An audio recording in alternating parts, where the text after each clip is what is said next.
protections against racial discrimination in redistricting. Spoiler alert, that future is over. It's just about as bad as expected. It was, after all, written by Sam Alito. We're going to quickly walk through the implications and potential fallout of the case with help from Mark Elias, chair of Elias Law Group and founder of Democracy Docket, and then we may add a few additional beats on the court's reasoning, such as it is. Welcome back to the show, Mark. Well, I wish I was coming back under better circumstances, but I guess I'm glad to be back. It's rarely the case in this line of work, but today is an especially bad one. You know, Leah Littman is a judicial realist, and she was right.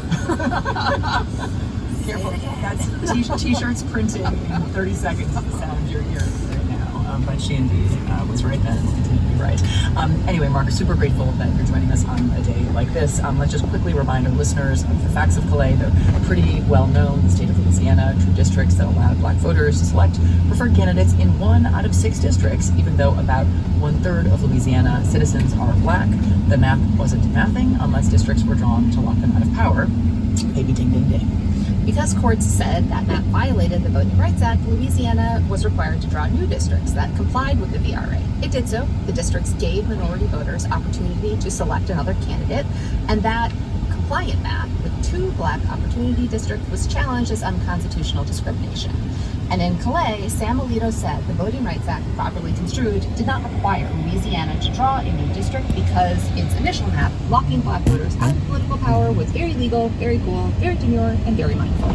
So, okay, Mark, we are legal nerds, as are you, so we are definitely going to get into the court's reasoning, but this decision is also just super significant for our multiracial democracy, and kind of we wanted to start there with the question of impact. So can you talk about what effect the decision is going to have on maps, districting, and democracy in general?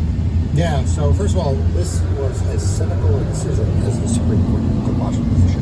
I mean, to be honest with you, it would have been much more intellectually honest to just say Section 2 of the Voting Rights Act is unconstitutional under whatever theory of unconstitutional. The idea that the conservatives and the majority on this court are saying that they are properly construing Section 2 is literally them saying black voters can have districts as long as they vote for Republicans. That is essentially the whole. So what does this mean for democracy? It's a big setback, and we need to be honest about that. Like, you know, this was the gutting of the last piece of the Voting Rights Act doing work, and it was the provision that particularly was important because it applied nationwide.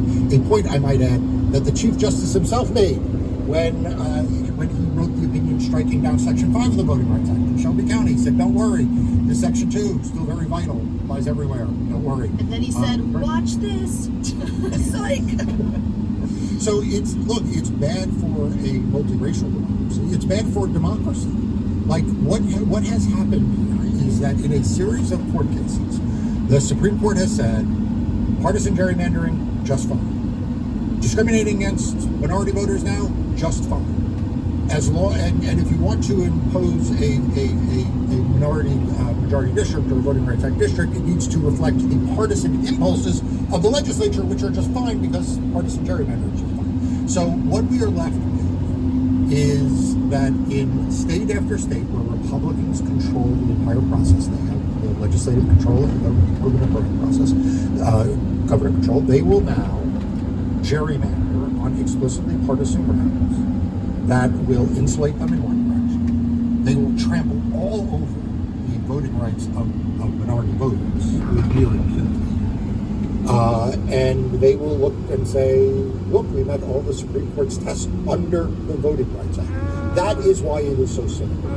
Because it would have been better for them to just say, there is no Voting Rights Act. But rather to hang that what they are now going to say is lawful under the Voting Rights Act is an absolute abomination. So it's an abomination and it's wildly cynical. Is it also politically strategic? I mean, you know, you think about comparing a decision like this to Dobbs, which said forthrightly, we are overturning Roe versus Wade, and that really galvanized an important electoral and popular reaction.